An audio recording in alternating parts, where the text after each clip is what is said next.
Welcome everybody to Rewind the Times. This is a late night video that I'm doing tonight.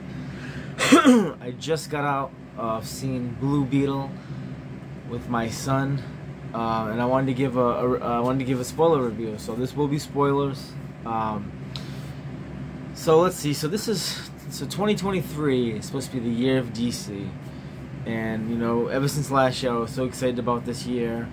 And with every movie that's come out, I'm a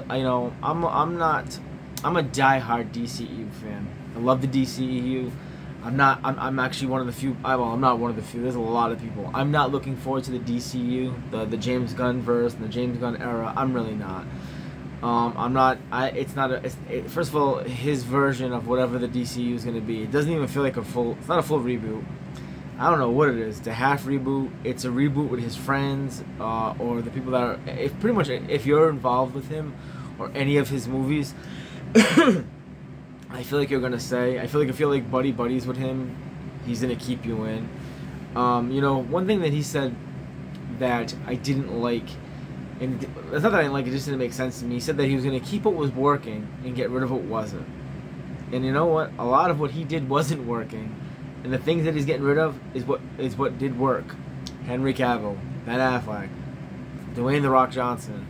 You know, those characters, you know, those are the ones that worked. Wonder Woman, Gal Gadot's Wonder Woman. Who knows what's going on with that? She was promised something about, we all thought that she was staying on as Wonder Woman in the new DCU, and they were making a movie. And then Variety came out and said that it wasn't, but he hasn't come out to debunk it. So we don't know what's going on, because I don't think Gal Gadot would lie like that. So we don't know what's going on. Something just came out today yesterday about how, you know, someone asked him, you know, James Gunn, about a younger Superman, and he's like, I ain't doing a movie about a younger Superman. Well, wasn't that why you weren't keeping Henry Cavill? Because you wanted to go a younger route?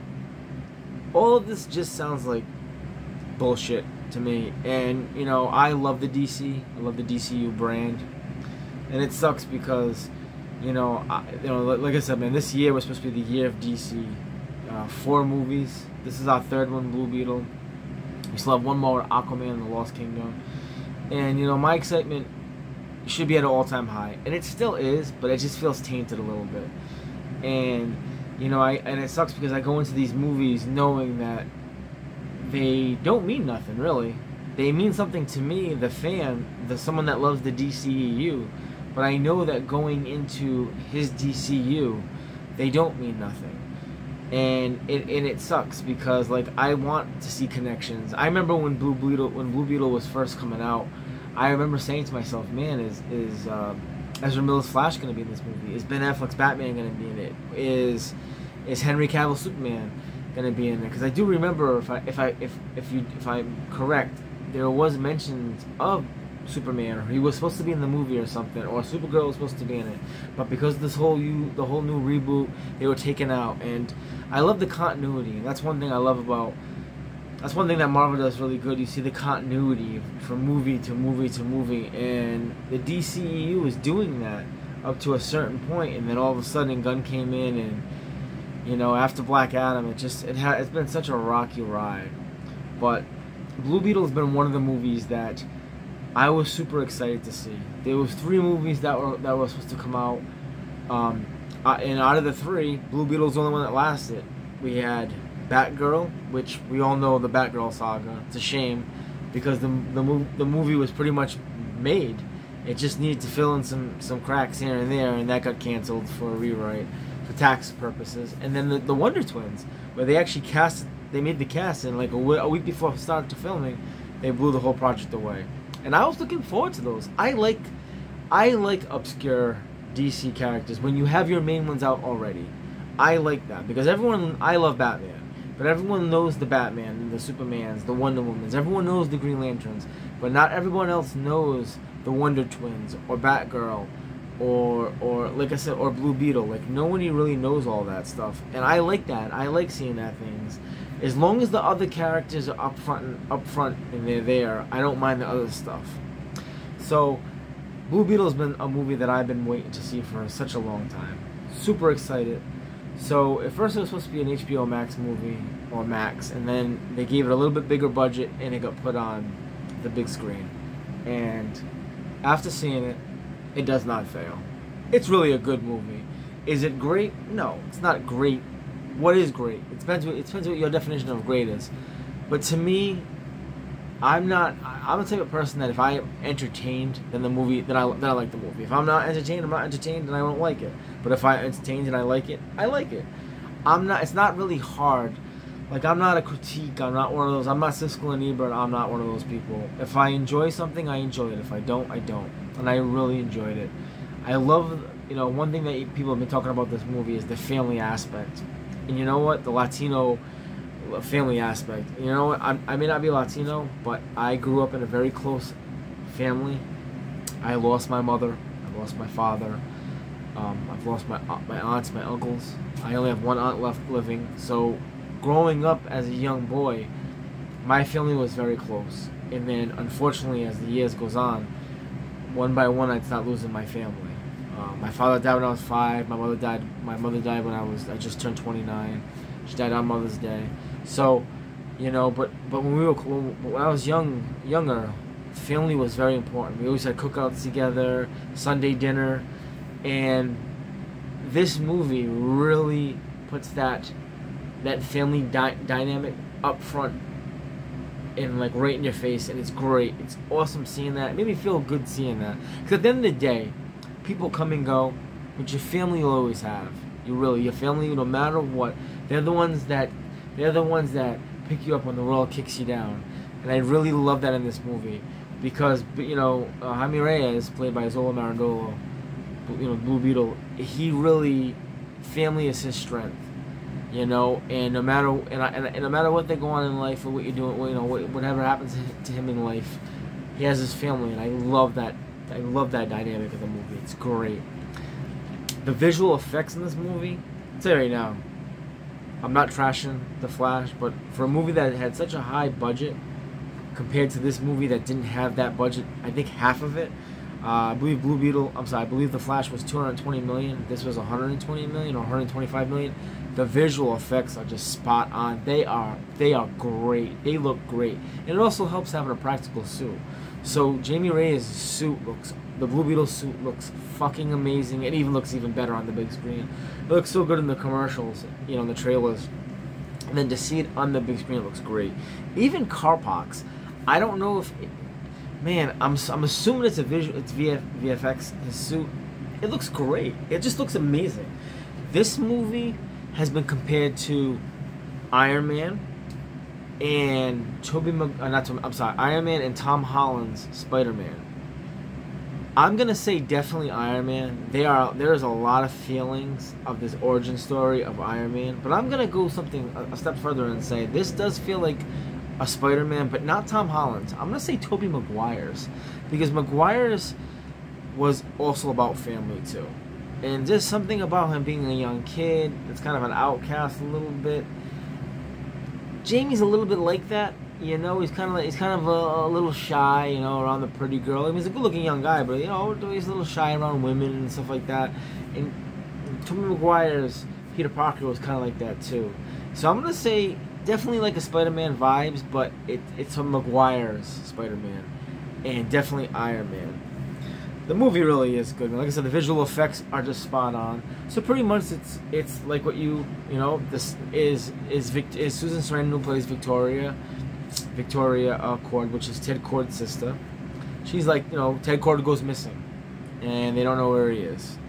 And what I love about this is they talk about Dan Garrett and Ted Cord, the first Blue Beetle, then Dan Garrett, the second one, and then Jaime Reyes. So all three of them are represented in this movie, and I absolutely love that. So basically, Ted he found the scarab, but he could not connect with it. Dan could. Now, the only way the scarab comes off of you, the only way that if the scarab connects with you, and the way to get it off of you is if you die, pretty much. So I'm assuming Dan Garrett died. That's why this scarab was found, because Ted Cord could never connect with it. So that's why he built his own Blue Beetle stuff. And his lair is awesome. I can't say her name, the actress, but Bruna Bruna something. I know that she's a Brazilian actor. People say she's. I never seen her in anything else. If she's not already a star, because I don't know who she is in like other assets of the movies, but this woman is gonna be a star. She's absolutely beautiful. She plays Jenny Cord, which is Ted Cord's daughter. Man, she really carries. Every time she's on screen, she brings a presence, and she's I love her as an actress. She's definitely star written all over. Susan Sarandon plays Victoria Cord, Ted's sister. The typical, meanie enterprise, rich. I'm gonna step on the poor type of villain. It's definitely not a throwaway villain. People said it's a throwaway villain. I thought by what people were saying that it was she'd be in the movie very small. She's not in the movie very small. She's not. She's in the movie throughout the whole movie. Karpox, the indestructible man, played by Rahul. I can't say his name. He's a very good actor. I've seen him in other movies. Dude, those fight scenes between Blue Beetle and Karpox are just awesome. I mean, his suit looks so awesome with the red and like the yellow in it, like the sun yellow. It looks so good. So basically, Jamie Reyes comes back from college and his family's going through a hard time, so he wants to help out and he wants to get a job. So he bumps into Jenny Cord, who's having problems with her aunt, and he kind of like helps out and sticks up for her. And Jenny's like, you know what, man, thank you, I appreciate that. Why don't you come down to Cord Industry and I'll see if I can give you a job if you're willing to do anything. So she steals a scarab because she knows that her aunt wants to use it for bad, make weapons, weaponize stuff and stuff like that. So pretty much she steals it, and the scarab connects with Jaime Reyes and becomes one, and we get that version of the Blue Beetle. And just, dude, a lot of fight scenes in this movie. Definitely a lot of fight scenes. Like I said, like the family dynamic is definitely front in this movie. So basically, Susan Sarandon wants, after she finds out that the scarab's missing, she wants it back. And it's a typical origin movie. It's not like this movie's not something you've never seen before, but it's good in its own way, if that makes any sense. Like, it's just really good in its own way. So Susan Sarandon, Victoria Cord, she's a rich bitch, and she goes after him, and she knows how to hurt Jamie. She knows to attack the family, and she wants the scarab back. But like I said, the only way you get the scarab off him is if he passes away. And so basically, it's just like a back and forth battle trying to get this off of him. And one thing that I love is Jenny is Ted Cord's father, and Ted's missing. He's been missing for a long time. So they go into the lair, because he has a lair, and you get to see all his weapons. You've seen it in the trailer and stuff. But what's pretty cool is because they went into his lair, they triggered something. So like I said, this is a spoiler review. I'm trying to explain it the best way I can. There's probably a million other YouTubers that are going to explain it better, but I'm trying to explain it the best way I can. Is because they go into the lair and they trigger the lair. The post on the screen that's Ted Cord. And he's like, this is me. Thank you for, someone triggered my alarm on me. I'm trying to get in connection with my daughter Jenny. If you can, please, Jenny. This is your dad. This is Ted Cord. So, I don't know. Are they teasing Ted for the DCU? Since the DCU is coming to an end. I mean, or are they gonna maybe tease him for an Elseworld story? But Ted Cord is definitely in the movie. Towards the end, they don't really show his face. They just you can just hear his voice. It's really, really cool, man. There are two post-credit scenes. The first one's the most important. The second one, I think, is kind of like something dedicated to Latino people. El Capitan. I'm gonna say it wrong. It's like a superhero cartoon or something. I don't know that, so I can't explain it because I really don't know it, and I don't want to do it wrong by explaining it wrong. So I don't want to insult anybody's heritage or nothing like that. So I don't know the cartoon, but it was kind of funny. So. But in my theater, there was some Spanish people, and they clapped really loud for it. So I'm assuming it's something big for them, big to the Latino, Latino people. So, but you know, so pretty much, man, like, you know, like I said, man, this is a really good movie. The VFX are spot on. You know, The Flash had such a higher budget, and I can't believe some of the VFX are kind of wonky. This is not, but I enjoyed it. It's a very, it kind of has like, it's a very light toned movie. Like, you know, a lot of people, when they talk about the Snyderverse is kind of like, it's kind of like a little bit darker tone. You know, Zack Snyder's Justice League, Batman vs Superman. There's a tone to it that of realism and like dark realism. If I'm explaining that any right, this is kind of more lighthearted, more upbeat. There are times where you can kind of tell this was supposed to be on HBO Max, but then they gave it a bigger budget, and that's why they put it on the big screen. So you can kind of feel that HBO Max environment a little bit, that tone, I guess. But it is lighthearted. But there are some very actually like gruesome, and I don't want to say like super gruesome, but there are some people that get killed in this, and I'm surprised they went that way. And I like that. I'm not shying away from that, but I do like that. There are some serious tones where some people do get killed in this, and I was surprised that they went that way, because it is kind of a lighthearted family movie. So do I recommend seeing this? Oh, without a doubt, man. If you love DC movies like I do, and you like obscure characters, obscure superheroes, definitely go out and see this. What would I rate it out of 10? I'm gonna give it a nice 7.5 out of 10. It's really good, man. I don't know how to say it any other way. It is enjoyable. 3 people that do stand out. Actually, there's 4 people that stand out in my opinion. Obviously, Zola Marandola as Jaime Reyes definitely stands out. Jenny Cord, played by Bruno, can't say her last name, I'm sorry. She stands out. Nana is awesome in this movie.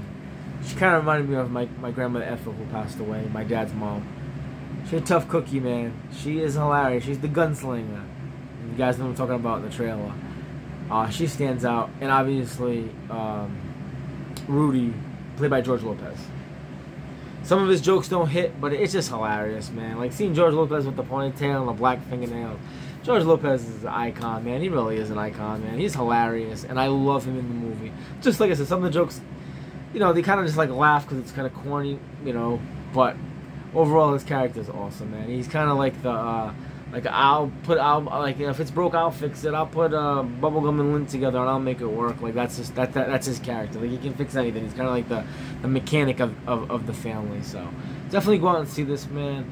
I hope this movie definitely. I hope this movie could definitely be. I think it's gonna be the first win for DC in a long time. I still say Black Adam was a win, even though it didn't shatter records or anything. But it almost hit 400 million. You know, and no DC's even come close. No DCEU movies come close to that. And I love Black Adam. Black Adam is my 3rd favorite DC movie, or 2nd DC movie of all time. I love it. Absolutely love Black Adam. DC, you know, Black Adam is a much darker tone than this. But I'm excited to see where they're gonna go with Zola Marandola and the Blue Beetle character in the future. I do like this character a lot. Love the suit. So glad it's practical. But I am excited to see where they're gonna go with this character in the future and where he's gonna fit into Gunn's DCU. I hate saying Gunn's DCU. So like I said, man, I give it a 7.5. It's really good, guys. Check it out, man, and hope you guys enjoy it, man. Hope you guys enjoy it. So, man, I gotta get ready. I gotta head to work tonight. A little tired. Ugh. Work. That's all I do is work. But listen, man, hope you guys have a great night. Remember, man, God first and family. Until the next video. Peace out, guys. Take care.